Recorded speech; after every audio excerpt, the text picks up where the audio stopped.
नई सरकार के फैसले की घड़ी आ गई है।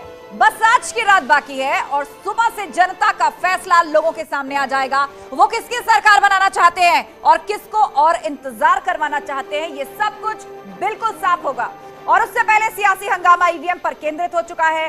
समाजवादी पार्टी और बीजेपी के बीच आरोप प्रत्यारोप का दौर शुरू हो गया है और सवाल यह है कि योगी राज या फिर अखिलेश यादव की नैया लगेगी पार।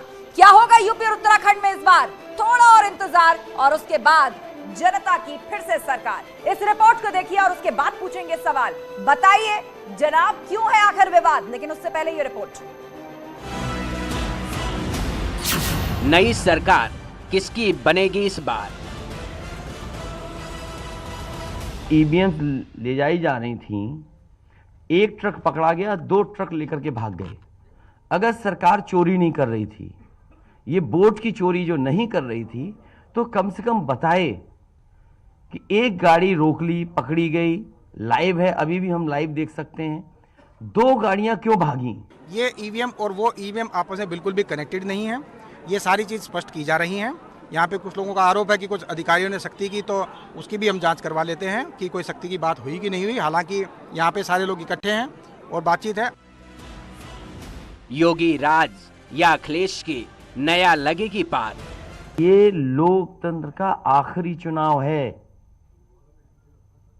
इसके बाद तो जिस तरीके से आजादी के लिए लड़ाई लड़ी गई थी, उसी तरह की हमें और आपको क्रांति करनी पड़ेगी। ये तो आज की इनकी प्रेस कॉन्फ्रेंस वो फ्रस्ट्रेशन से भरी हुई थी, निराशा से भरी हुई थी, इस विश्वास के साथ नहीं थी जिस प्रकार से ये बातचीत करते थे। इनको पता है कि भारतीय जनता पार्टी की दोबारा सरकार आ रही है। पोल का ढोल फटेगा या सटीक होगा?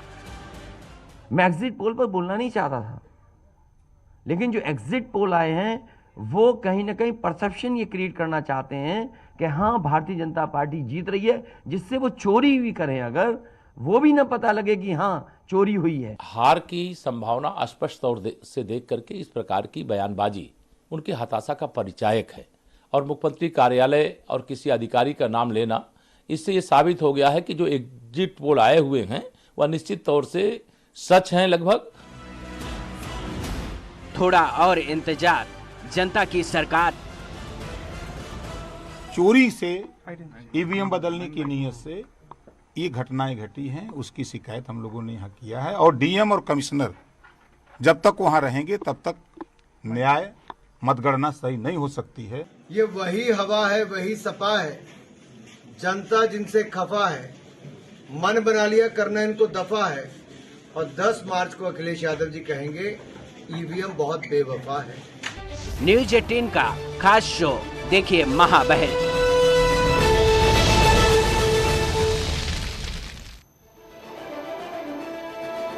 तो बस कुछ ही घंटों का समय बाकी रह गया है कि एक बार फिर से योगी सरकार या फिर होगा अखिलेश यादव का बेड़ा पार। चर्चा के लिए हमारे साथ पूरा गेस्ट पैनल जुड़ चुका है। मनीष शुक्ला जी भाजपा प्रवक्ता हमारे साथ जुड़ चुके हैं, प्रियंका गुप्ता कांग्रेस से हमारे साथ जुड़ गई हैं और थोड़ी देर में समाजवादी पार्टी से भी हमारे साथ जुड़ेंगे उनके प्रवक्ता, वरिष्ठ पत्रकार हमारे साथ होंगे और बीएसपी के भी प्रवक्ता को हम जोड़ने की कोशिश कर रहे हैं। लेकिन सबसे पहले सवाल यही मनीष शुक्ला जी, अब बस कुछ ही घंटे बाकी रह गए हैं। हालांकि उत्साहित आप बहुत हैं, एग्जिट पोल के जो रुझान सामने आए हैं, लेकिन सपा की तरफ से बार बार सवाल खड़ा किया जा रहा है और यही कहा जा रहा है कि फिगर्स तो यही रहेंगी, बस पार्टी बदल जाएगी। पोल के जो रुझान है वो नतीजे में कल बदल जाएंगे, लेकिन हमको तो विश्वास है कि हमने जो 5 साल में काम किया उस रिपोर्ट कार्ड के आधार पर हम चुनाव में गए थे, उसके नाते सबको विश्वास है कि हम लोग उत्तर प्रदेश में अपना पुराना रिकॉर्ड तोड़ेंगे और प्रचंड बहुमत की सरकार बनाएंगे। देखिए, जिस तरीके से कानून का शासन, गरीब कल्याण का मिशन, बुंदेलखंड में पेयजल की व्यवस्था, पूर्वांचल में जो जापानी बुखार था उसका शमन, निर्बाध और पर्याप्त बिजली की आपूर्ति, एक्सप्रेस वे से लेके गांव की सड़कों तक का निर्माण, किसानों की उपज की खरीद हमने की है। उस बल पर हम ये कह रहे हैं विश्वास पूर्वक कि हमारी सरकार कल बनने जा रही है। ठीक है, चलिए आप पूरी तरह से आशान्वित हैं और आप कह रहे हैं कि यही रुझान जो एग्जिट पोल में दिख रहे हैं वो नतीजों में कन्वर्ट होंगे और भाजपा की सरकार बनेगी और पिछले बार से भी ज्यादा सीटें आप लाने जा रहे हैं। प्रियंका गुप्ता जी हैं कांग्रेस से हमारे साथ।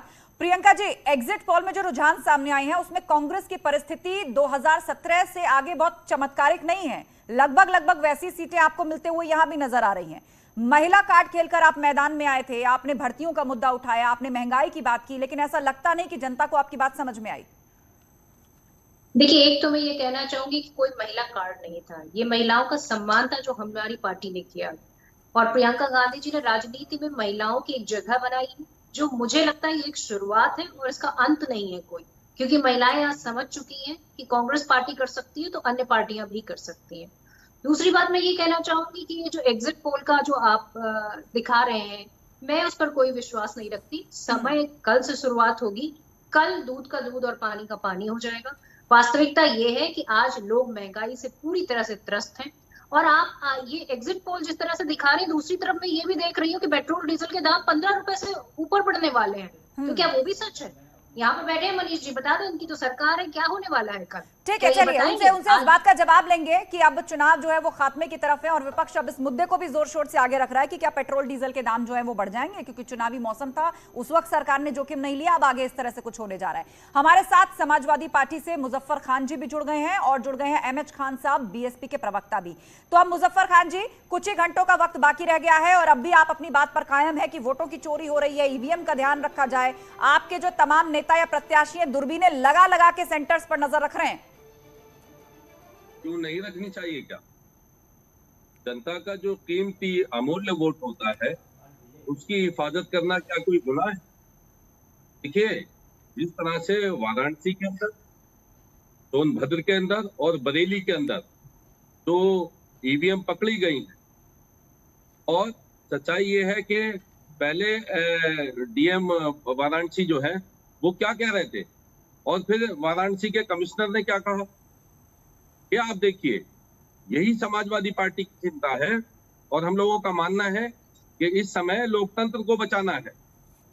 बड़ा पर्व मना रहा है देश आज, 5 राज्यों में चुनाव हुए हैं, लोकतंत्र का इससे बड़ा पर्व नहीं होता है कोई। और अगर किसी ने वोट दिया है, उसके वोट की चोरी की जाए ये जान करके कि साहब आप चुनाव हार गए, जनता ने आपको नकार दिया, ठीक है, तो क्या बीजेपी इस पर उतर आएगी कि वो ईवीएम जो है वो क्या हवा खाने निकली थी बाहर? अच्छा ठीक है, ये प्रशासन की तरफ से भी कहा जा रहा है, ये चुनाव आयोग ने भी कोट किया जब एडीएम पर कार्रवाई की गई कि ध्यान रखना चाहिए था, ट्रेनिंग के लिए जो ईवीएम ले जाई जा रही थी उनके प्रोटोकॉल का उल्लंघन हुआ था जिसकी जिम्मेदारी एडीएम की थी और इसीलिए उन पर कार्रवाई हुई। लेकिन अखिलेश यादव प्रेस कॉन्फ्रेंस करके ये कह रहे हैं मुजफ्फर खान जी, और आप लोग भी उस बात को दोहरा रहे हैं कि ये लोकतंत्र का आखिरी चुनाव है और उसके बाद तो आजादी की तरह क्रांति करनी पड़ेगी, तब जाकर उस परिस्थिति को पलटा जा सकता है। और दूसरी तरफ आईबी ने रिपोर्ट दी है केंद्र सरकार को, उसके मुताबिक कि जब नतीजे आने शुरू होंगे तो 10 से 15 ऐसे डिस्ट्रिक्ट चिन्हित किए गए हैं जहां पर हिंसा की आशंका जताई गई है। मतलब जो प्रत्याशी नहीं जीत रहा होगा, नतीजे जिसके अनुकूल नहीं आ रहे होंगे, हिंसा की प्लानिंग हो सकती है। ये समाजवादी पार्टी किसी भी तरह की हिंसा में यकीन नहीं रखती। हम लोग लोकतांत्रिक व्यवस्था में यकीन रखने वाले लोग, और यही चिंता मेरे नेता आदरणीय अखिलेश यादव जी ने जाहिर की है। कल ये बताने की कोशिश थी कि चुनाव आयोग को अपनी जिम्मेदारी निभानी चाहिए। बहुत सारे अधिकारी हैं उत्तर प्रदेश के अंदर जो ईमानदार हैं, उनको बाहर आना पड़ेगा। आप जैसे ईमानदार पत्रकारों को बाहर आना पड़ेगा, क्योंकि यहाँ सवाल समाजवादी पार्टी का नहीं है। सवाल इस बात का है कि जिस आम नागरिक ने सत्ता को बदलने के लिए, सत्ता परिवर्तन के लिए वोट दिया है, वो अपने आप को ठगा हुआ महसूस ना करे। उसके मन में ये यकीन होना चाहिए कि मैंने जिसको वोट दिया है, मेरा वोट वहीं गिना जाना चाहिए। तो आज जो हालात है मौजूदा, ये बहुत चिंता का वाकई बहुत चिंता का विषय है। और लगातार जिस तरह से समाजवादी पार्टी जो है आजकल सर्टिफिकेट बांट रही है, चाहे वो एग्जिट पोल हो, चाहे वो पत्रकार हो, चाहे वो लोकतांत्रिक व्यवस्था हो, बहुत बड़े बड़े सवाल आप खड़े कर रहे हैं। मुख्य विपक्षी दल है, सवाल उठाना आपका अधिकार है, आप कीजिए सवाल खड़े, लेकिन यहाँ तथ्यों पर बात होगी। एमएच खान साहब हमारे साथ जुड़े हुए हैं, बसपा प्रवक्ता। खान साहब, ये बताइए, ईवीएम को लेकर जो बड़े सवाल खड़े किए जा रहे हैं उन पर लगातार कार्रवाइयां भी हो रही हैं, कई जगह एफआईआर दर्ज हुई है। सपा के भी 300 कार्यकर्ताओं पर वाराणसी में एफआईआर दर्ज हुई है क्योंकि उन्होंने हंगामा किया इस बात को लेकर कि ईवीएम की चोरी हो रही है, लेकिन वो प्रशिक्षण के लिए ले जाई जा रही थी। तो एक तरीके से ये पूरा जो कैंपेन खड़ा किया जा रहा है कि भाई एग्जिट पोल के नतीजे पलट जाएंगे और ईवीएम के माध्यम से ये जो चुनाव है उसको प्रभावित करने की कोशिश की जा रही है। बसपा का क्या स्टैंड है? बसपा क्या कहना चाहेगी? क्या आप भी ईवीएम को लेकर उसी तरह के आरोप का समर्थन करते हैं? नहीं, देखिए, ईवीएम का तो लखनऊ में भी ये पीएम जो है, जो रमाबाई का स्थल है जहाँ पर मशीनें रखी, स्ट्रांग रूम है, वहाँ पर चीनी हथौड़ी या पिलास लेकर जा रहे थे, पकड़े गए। तो ये तो काम कर ही रहे हैं लोग, इसमें कहीं दो राय नहीं है। लेकिन एग्जिट पोल को मैं बिल्कुल खारिज करता हूँ, उसको नहीं मानता हूँ। कल भी आपके चैनल पर था, मैं उस वक्त कोई और प्रवक्ता थे भारतीय जनता पार्टी के, मैं कल भी सवाल किया था, आज भी आप उनसे सवाल पूछ लीजिएगा कि देखिए सीमा काला में महंगाई की चरम सीमा पहुंच गई है। चलिए आपकी बात हम मान लेते हैं, वैसे हम मान नहीं रहे कि भारतीय जनता पार्टी दोबारा सरकार में आ रही है। ये लोग अपने अलग से परसेप्शन बना रहे हैं, सरकार में आ रहे हैं। अगर ये आ रहे हैं तो क्या डीजल के दाम बढ़ेंगे नहीं? क्या पेट्रोल के दाम बढ़ेंगे नहीं? क्या गैस रसोई के दाम बढ़ेंगे नहीं? अगर ये सब चीजें बढ़ती हैं तो इसका मतलब जनता के ऊपर बहुत बड़ा भार होने वाला है, महंगाई चरम सीमा पहुंचने वाली है। तो ये क्या करने जा रहे हैं? ये अगर हार भी जाएंगे तो भी बढ़ाएंगे, और जीत तो पा नहीं रहे ये। इसलिए कि केंद्र सरकार जो है, आप जैसी पत्रकार जब पूछती थी, पूरी बात हो जाने दीजिए, जब डीजल और पेट्रोल के दाम पर आप पूछती थी सवाल इनसे, तो ये कहते थे कि हमारे हाथ में नहीं है, ये कंपनियों के हाथ में है। आज कैसे कंपनियों के हाथ में नहीं है? आज इसका मतलब साबित हो गया कि कंपनियां इनके हाथ में है। ठीक है एमएच खान जी, मैं ये सवाल मनीष शुक्ला जी के पास लिए चलती हूँ, क्योंकि कांग्रेस की तरफ से भी यही सवाल उठाया गया। मनीष शुक्ला जी, कहा यह जा रहा है कि आप जीते या हारें ये तो तय है, महंगाई जो पहले से थी अब एक और बड़ी मार पड़ने जा रही है चुनाव के बाद, ये पूरी प्लानिंग है। चुनाव में तो दाम नहीं बढ़ा पाए क्योंकि आपको डर था, लेकिन अब चुनाव खत्म होने के बाद एक बड़ा उछाल पेट्रोल डीजल के दामों में आने जा रहा है। आम जनता पर महंगाई का एक और वार आप लोग करने जा रहे हैं। एक तो हमने चुनाव में वोट अपने रिपोर्ट कार्ड के आधार पर मांगा था और विपक्ष ने इन सब इशूज को उठाया था। इशूज सही थे या गलत थे, कल जनता की अदालत में ये साबित हो जाएगा कि इशूज ठीक थे कि गलत थे। रहा सवाल पेट्रोल डीजल का, तो कांग्रेस को तो सवाल पूछने का कोई नैतिक आधार इसलिए नहीं है कि आर्थिक उदारीकरण की शुरुआत तो कांग्रेस की जब केंद्र की सरकार थी नरसिम्हा राव जी की, तो उन्होंने किया था बाजार के हवाले। और एमएच खान जी को न जाने कहां से इल्म हो जाता है कि ये पहले नहीं थी, अब इनके काबू में है और कल नहीं रह जाएंगी। ये तो जवाब यही देंगे।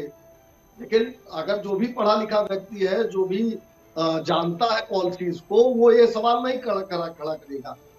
कंपनियां जो है, तेल कंपनियां, वो स्वयं से निर्णय लेती हैं, उनके अपने घाटे और फायदे होते हैं, उसके अनुसार निर्णय लेती है। हाँ, जनता के लिए संवेदनशीलता से विचार करना, जनता को अगर कभी तकलीफ होती है तो उसके लिए संवेदनशीलता से काम करना, ये सरकार का दायित्व है और उस दायित्व को हमारी केंद्र और प्रदेश की सरकार आगे भी निभाती रहेगी। चलिए ठीक है, आप आश्वस्त कर रहे हैं कि दायित्व है और वो आप आगे भी निभाते रहेंगे। लेकिन फिलहाल यहाँ जो फोकस है, जो चर्चा है, वो चुनाव से जुड़ी हुई है। एग्जिट पोल के बाद किस तरह के सवाल खड़े किए गए, हम उसके इर्द गिर्द चर्चा कर रहे हैं और बहुत कम वक्त रह गया है जब तस्वीर लगभग साफ हो जानी है। मुजफ्फर खान जी, अगर मुद्दों की बात की जाए और एग्जिट पोल के रुझानों को देखा जाए, तो आप लोगों का यह कहना है कि ग्राउंड पर नाराजगी है सरकार को लेकर, भर्तियों के मुद्दे पर, बेरोजगारों पर लाठीचार्ज के मुद्दे पर, महंगाई को लेकर ग्राउंड पर नाराजगी, ऐसा सपा मान रही है। लेकिन भाजपा यह कहती है कि जिन भर्तियों का मुद्दा आप उठा रहे हैं, हमने तो ट्रांसपेरेंट तरीके से भर्ती की है, हमने तो दलाली नेटवर्क को खत्म किया है। तो जिस छात्र को ये सीधी भर्ती मिली है या जो उसका लाभार्थी है वो सीधा सीधा हमारा वोटर है और वो जाति धर्म से ऊपर है, वो इसी के भरोसे दम भर रहे हैं कि ऐसी फिगर क्यों ना मिले हमें। देखिए, जो जरूरतमंद हैं वो हमारे मित्र प्रेम शुक्ला जी को नहीं दिखते हैं। हमने ये भी देखा है कि जो मनीष शुक्ला जी है, मैं करेक्ट कर दूं, मनीष शुक्ला जी, सॉरी, जो विधानसभा के ऊपर शिक्षा मित्रों के ऊपर जो लाठीचार्ज हुआ, जो हमारी बहनें, उन्होंने अपने सर मुंडवा लिए, हाथ पैर तोड़ दिए पुलिस ने, इतना मारा उनको, तो वो हमारे शुक्ला जी को नहीं दिखते हैं। और उत्तर प्रदेश में खाली 11 लाख पद खाली पड़े हैं, वो शुक्ला जी को नहीं दिखते हैं। केंद्र सरकार के 8.5 लाख पद खाली पड़े हैं, वो शुक्ला जी को नहीं दिखते हैं। जी जी। तो आपने रोजगार तो दिया नहीं, ऊपर से हाँ महंगाई की मार जरूर थी। और ये वही लोग हैं कि जो कहते थे बहुत हुई महंगाई की मार, अब की बार मोदी सरकार। तो जो ये कहते हैं वो ये करते नहीं है, जो ये करते हैं वो ये कहते नहीं है। अब ये महंगाई के समर्थक हो गए। कल ये पेट्रोल डीजल ठीक है मुजफ्फर खान जी, आपने दो महत्वपूर्ण पॉइंट्स उठाए हैं, मैं उन दोनों को मनीष शुक्ला जी के सामने रख देती हूं। मनीष जी, एक तो वो कह रहे हैं कि विभागों में भर्तियों के पद खाली पड़े हैं, इसीलिए नाराज लोगों की भी संख्या बहुत ज्यादा है, आप किसी मुगालते में ना रहें, और दूसरा महंगाई। क्या कहना चाहेंगे आप? रोजगार के सवाल पे सरकारी विभागों में 5 लाख सरकारी नौकरियां, संविदा के आधार पर 3 लाख सरकारी नौकरियां, निजी क्षेत्र में और एमएसएमई के क्षेत्र में रोजगार और स्वरोजगार 3 करोड़ हमारी सरकार ने दिया। अखिलेश यादव की 5 साल की सरकार में केवल 2 लाख सरकारी नौकरियां दी गई।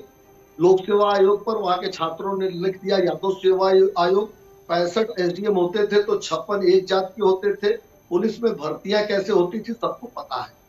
माननीय उच्च न्यायालय ने 5 आयोगों के चेयरमैन अखिलेश यादव के समय में भ्रष्टाचार के आरोप में बर्खास्त किए थे। इनको पता है कि नहीं पता? मुजफ्फर जी न हो तो तुरंत गूगल करें, अनिल यादव नाम मैं बता दूं, अनिल यादव लोक सेवा आयोग, इनको बर्खास्त किया गया था। सारे मेंबर बर्खास्त किए गए थे। उनको बचाने अखिलेश यादव सुप्रीम कोर्ट के लिए गए थे। रहा सवाल महंगाई का, तो महंगाई पे जनमत हो गया 7 मार्च तक। 10 को जनता उसका जवाब देगी। जनता की अदालत में फैसला सुरक्षित है। एक 6 घंटे 10 घंटे की और बात है। मुजफ्फर अली को और मनीष शुक्ला को, दोनों को जवाब जनता देगी। ठीक है, प्रियंका गुप्ता जी हमारे साथ कांग्रेस से जुड़ी हुई हैं। प्रियंका जी, कांग्रेस का मैनिफेस्टो यदि उठाकर देखा जाए तो आप लोग फ्री स्कूटी बांटने की बात कर रहे थे। आपने ये भी कहा कि ये गर्मी और चर्बी वालों को एक तरफ छोड़ो, हम भर्ती निकालेंगे, हमारे साथ आओ। आपने महिलाओं को लेकर योजनाओं की झड़ी लगा दी, लेकिन ऐसा लगा नहीं कि कांग्रेस में लोग अपना या महिलाएं ही अपना फिलहाल भविष्य देख रही हैं। देखिए, जहां तक अभी मनीष जी बात कर रहे थे कि उन्होंने जो है पेट्रोल डीजल के बढ़े हुए दाम जो है कांग्रेस पर थोप दिए, तो मैं पूछना चाह रही हूँ, पिछले 7 से 8 साल होने को आ रहे हैं इनकी केंद्र में सरकार को, ये क्या कर रहे हैं? ये क्या सो रहे हैं वहां बैठकर? और दूसरी चीज मैं ये भी पूछना चाहूंगी कि जब कच्चे तेल का दाम कम था तब हमने जो है, तब आपने जनता को कोई राहत नहीं दी। अब आप कह रहे हैं कि आप महंगा, और दूसरी बात आप ये भी कह रहे हैं कि महंगाई जो है, महंगाई से कोई लेना देना नहीं, कोई सरोकार नहीं आपका। अगर जनता आपको फिर से जिता देती है तो फिर आपको लगेगा ये महंगाई है ही नहीं। मतलब ये जनता के दुख दर्द से कोई लेना देना नहीं है। ये सिर्फ इतना जानते हैं कि सत्ता का जो अहंकार है वो कूट कूट कर भरा हुआ है। ना इन्हें किसानों का दर्द दिखता है। ठीक है प्रियंका जी, एक बात बताइए, अभी फिलहाल ईवीएम को लेकर बहुत सवाल खड़े किए जा रहे हैं, दूरबीनों से नजर रखी जा रही है, कहा यह जा रहा है कि कूड़े की गाड़ियों तक को रोक रोक कर देखा जा रहा है कि कहीं इसके अंदर से कुछ ना निकले। किसी भी व्हीकल में अगर बक्से जाते हैं तो उनको रोक करके ये खंगालने की कोशिश की जाती है, कोई गड़बड़ी तो नहीं हो रही। क्या कांग्रेस पार्टी भी ऐसा कुछ कर रही है? क्या यह जरूरत नहीं लग रही है आपको? देखिए, मैं समझती हूँ अगर विपक्ष के मन में किसी तरह की कोई शंका है तो चुनाव आयोग को उस पर सख्त कार्रवाई करनी चाहिए। और ये चुनाव वाकई में लोकतंत्र की जो है एक शक्ति होती है, लोकतंत्र की एक ताकत होती है। अगर हम इसमें पूरी तरह से अच्छी तरह से करते हैं तभी जाके हमारा लोकतंत्र जो है सुरक्षित रह पाता है। तो अगर किसी तरह की किसी पार्टी को लग रहा है कोई कंप्लेन है तो उसे दूर करना चाहिए। ठीक है एमएच खान जी, ये बताइए, आप भी कह रहे थे कि अब देखिएगा बहुत चमत्कारिक नतीजे आएंगे और बसपा की सरकार बनेगी, बहुमत के साथ बनेगी। बहुत बड़ी बातें आपने भी चुनाव के दौरान कही और आज भी दोहराते हैं। आपको डर नहीं लग रहा ईवीएम का? नहीं, ईवीएम का डर, देखिए मैं यही कह रहा हूँ, विपक्ष के लोग उसको पहरेदारी कर रहे हैं।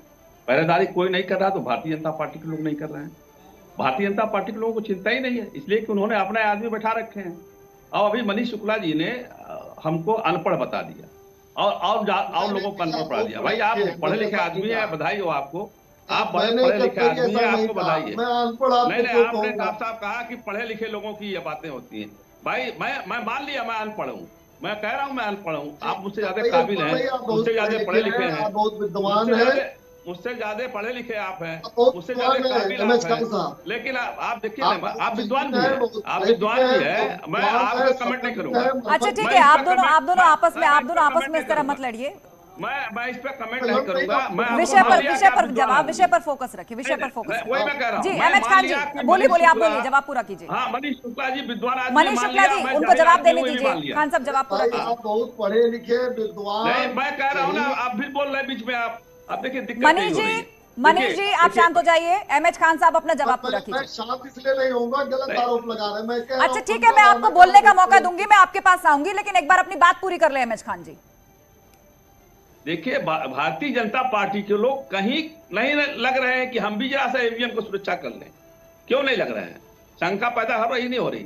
सारे विपक्ष के लोग परेशान है कि ईवीएम न हो जाए, हैक ना हो जाए, कहीं ये ना हो जाए, बैलेट पेपर का भी समस्या है। तो इनके लोग कहीं नहीं दिखाई दे रहे हैं। क्यों नहीं दिखाई दे रहे हैं इनके लोग? इसलिए कि इन लोगों को लग रहा है कि हम गड़बड़ी करेंगे, तो गड़बड़ी कर चुके होंगे।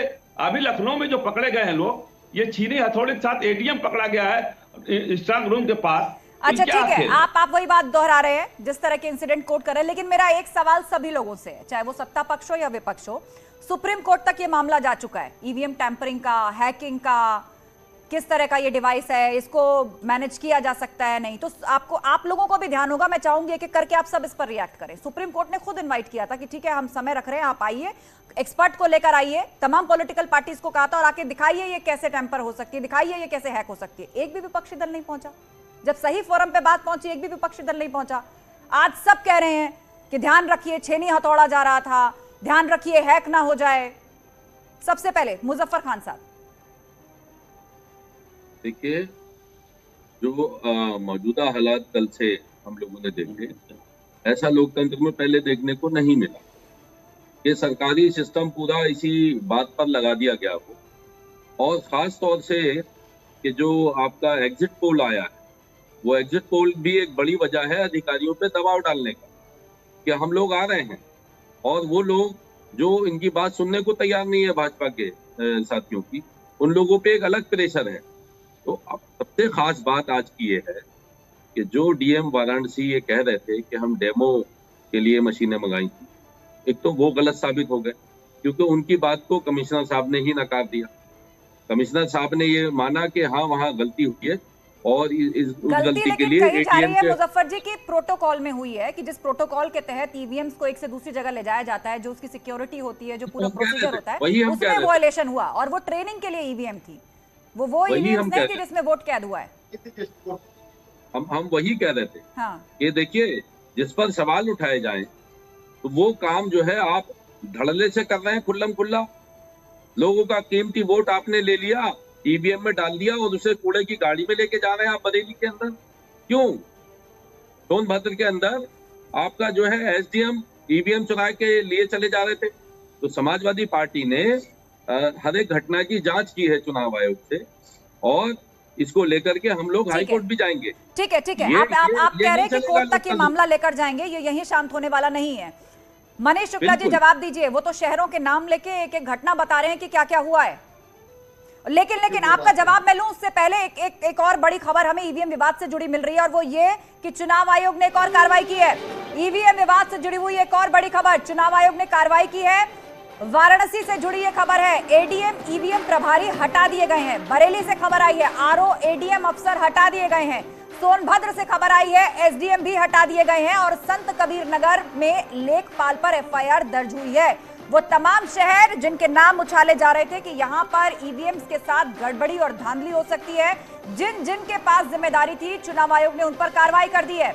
सबसे पहले वाराणसी में एडीएम पर और ईवीएम प्रभारी पर कार्रवाई हुई, दोनों हटा दिए गए, सस्पेंड हो गए। बरेली में आरओ एडीएम सस्पेंड हो गए, सोनभद्र में एसडीएम हटा दिए गए हैं, संत कबीर नगर में भी लेखपाल पर एफआईआर दर्ज हुई है। सभी मेहमान हमारे साथ जुड़े हुए हैं। मुजफ्फर खान जी, ये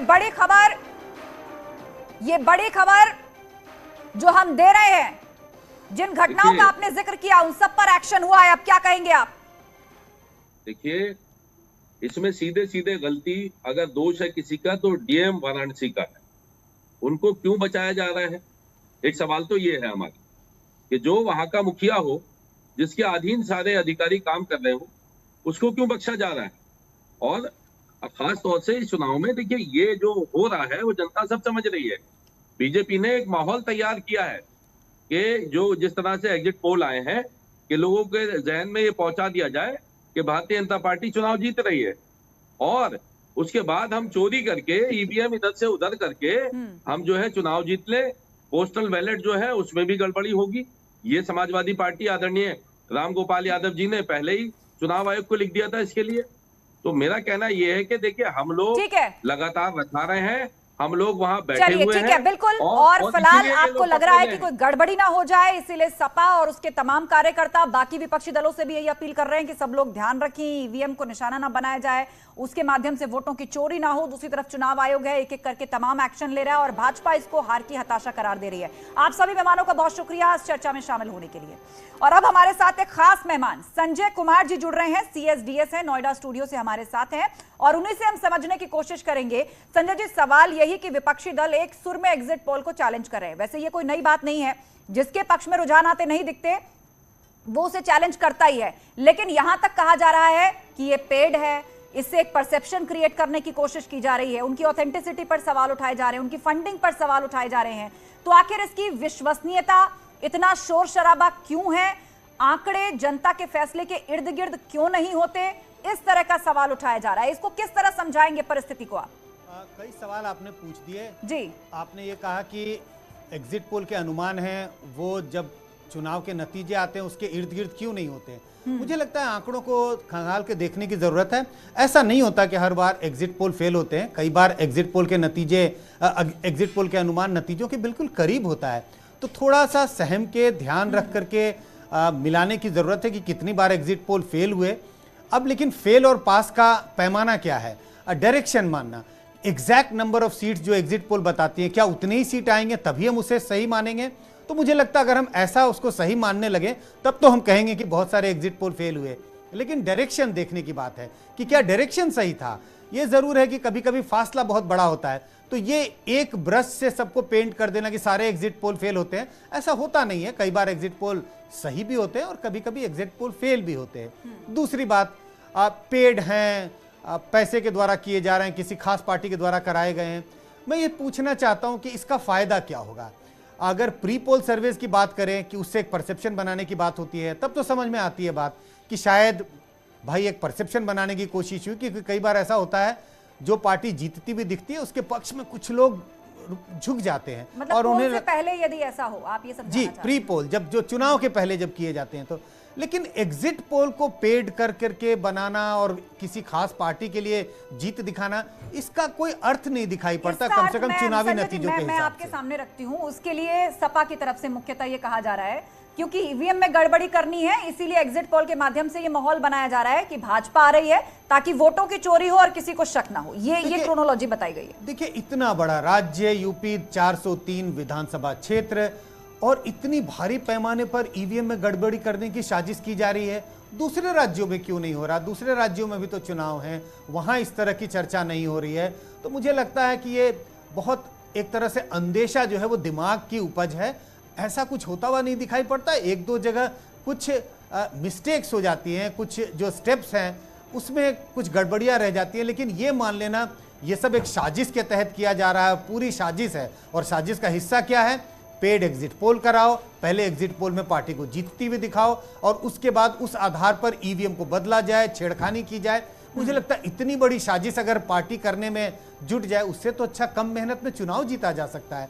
तो मैं तो यही कहूंगा इन पार्टियों को जो सोचती हैं कि पूरी साजिश है, उससे हटकर उन्हें जनता के बीच में एक काम करना चाहिए जिससे जनता में उनका जनाधार बढ़े, न कि इन साजिशों का के चुंगल में आए या इन साजिशों के बारे में चर्चा करें। संजय जी, कुछ पॉलिटिकल पार्टीज इसके प्रोसीजर पर सवाल खड़े करती हैं। जैसे मान लीजिए यदि एग्जिट पोल को खारिज करना है तो उनका यह कहना होता है कि कितना सैंपल साइज था, कहां कहां आपने पोल किए हैं, रूरल में किए हैं कि अर्बन में किए हैं, कितनी महिलाएं, कितने पुरुष, कौन सी जातियां, बहुत सारे फैक्टर्स, और आप हमारे वोटर तक नहीं पहुंचे। हमारे कार्यक्रम में तो ज्यादा लोग जुड़े थे लेकिन आपका सैंपल साइज छोटा रहा होगा, हम क्यों माने इसको? इसे कैसे समझाएंगे आप?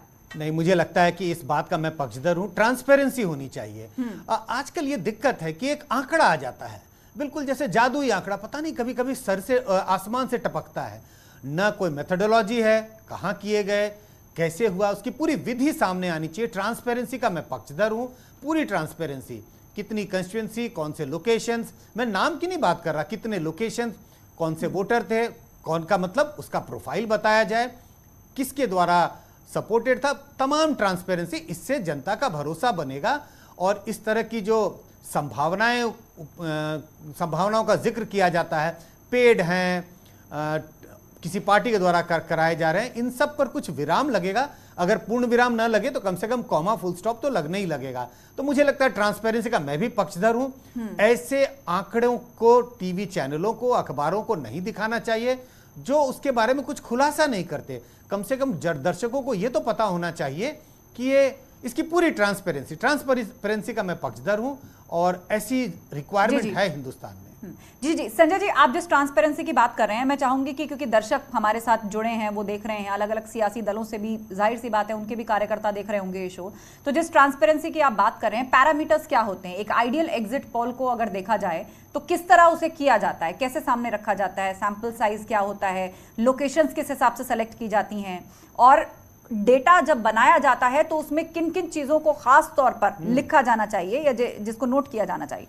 देखिए, मुझे लगता है कि एक वर्ड है रैंडम, कि अगर आप हम कहते हैं, पहले तो इस बात का जिक्र होना चाहिए कितने विधानसभा में क्षेत्रों में किया गया, कितने लोकेशंस पे किए गए और कितने मतदाताओं के साथ इंटरव्यू किया गया या कितने मतदाताओं से बातचीत की गई।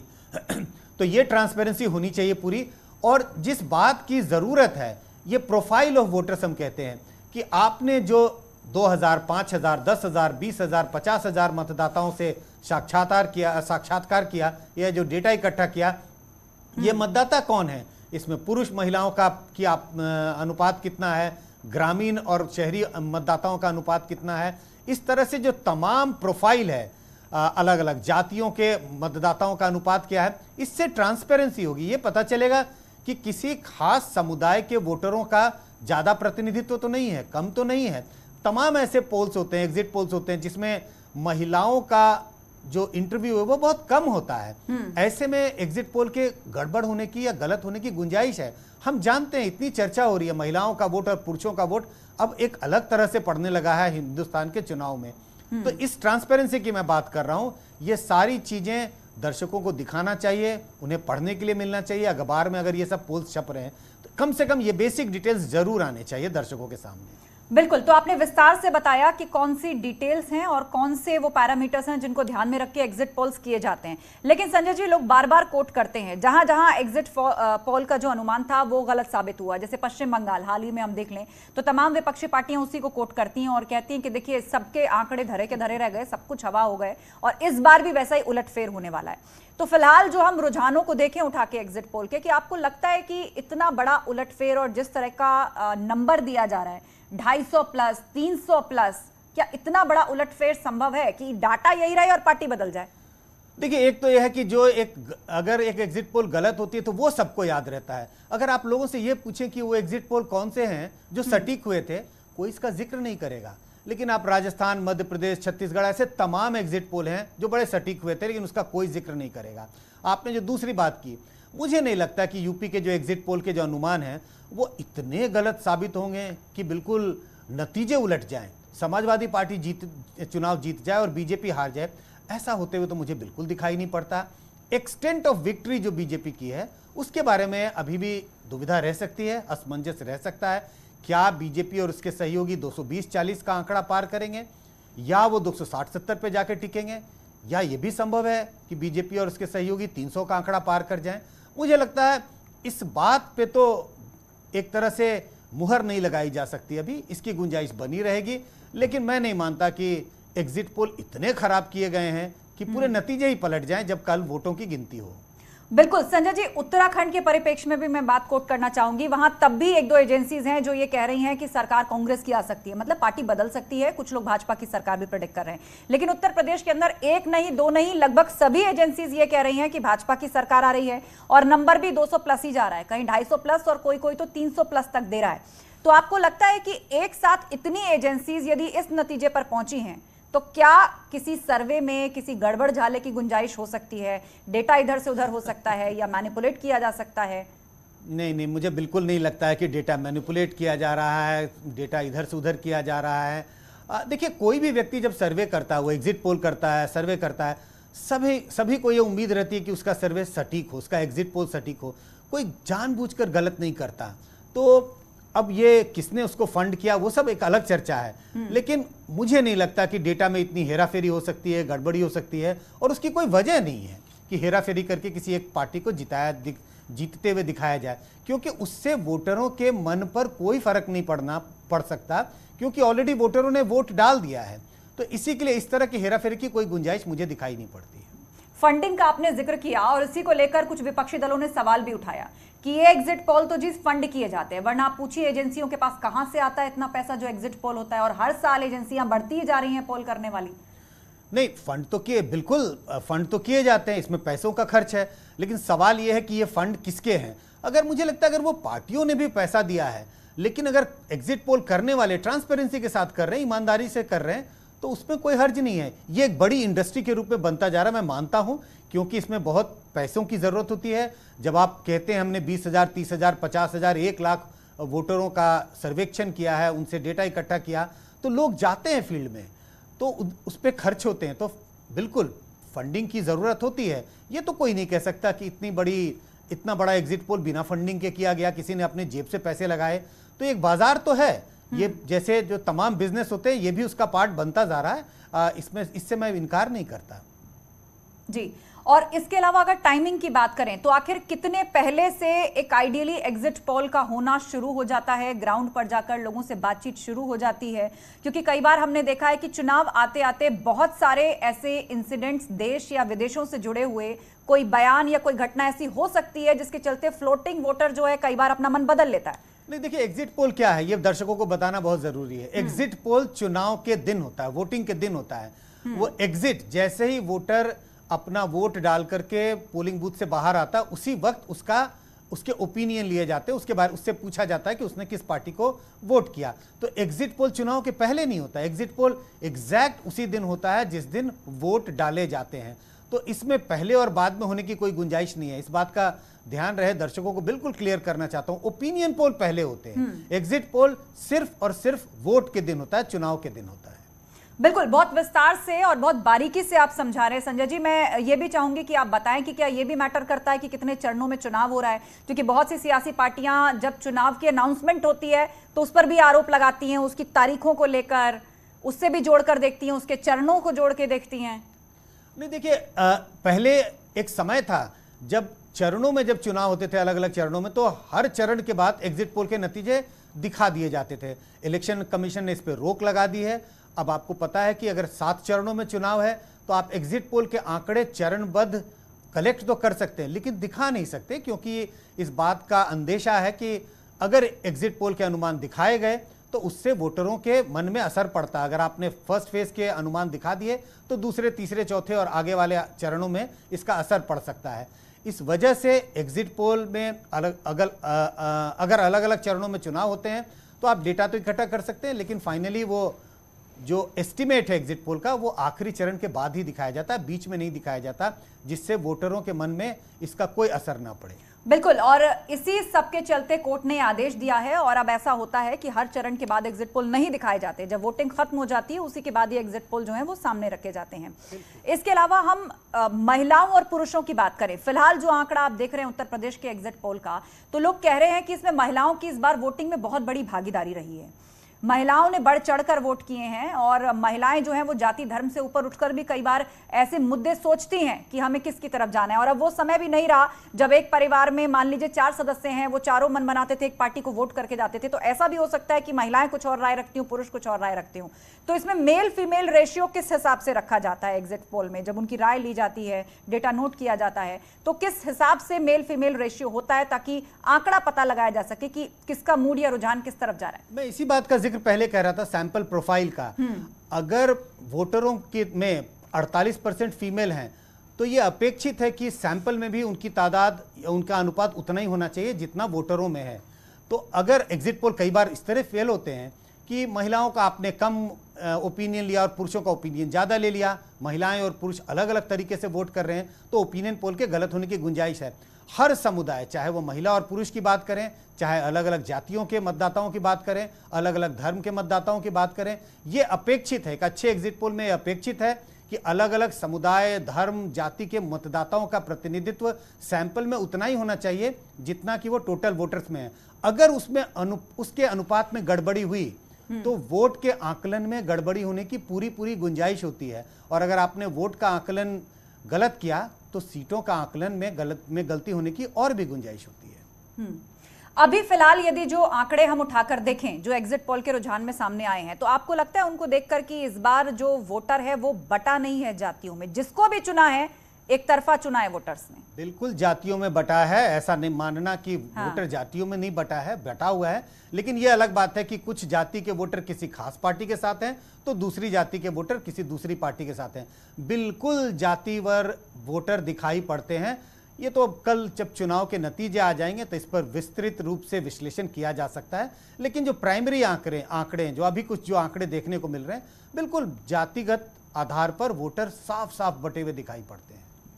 बहुत बहुत शुक्रिया संजय जी हमसे बातचीत करने के लिए, और आपने विस्तार से समझाया कि एग्जिट पोल्स जो हैं वो कैसे उनकी ऑथेंटिसिटी बरकरार रखी जाती है, कितने सैंपल साइजेस और कितने वर्गों के बीच में जाके राय ली जाती है और उसका क्या प्रोसीजर होता है। इन तमाम सवालों के आपने जवाब दिए और नतीजा यही कि अब कुछ घंटों बाद नतीजों का जो है ऐलान तो हो ही जाएगा, लेकिन उससे पहले जो विपक्षी दल सवाल खड़े कर रहे थे कि एक बहुत बड़ा गेम हो सकता है, परसेप्शन सेट कर दिया जाए फिर ईवीएम की चोरी कर ली जाए। कम से कम एक्सपर्ट्स जो हैं इस तरह की बात से इनकार कर रहे हैं। तो इस खास कार्यक्रम में बस इतना ही, लेकिन खबरों का सिलसिला लगातार जारी है। आप जुड़े रहिए हमारे साथ।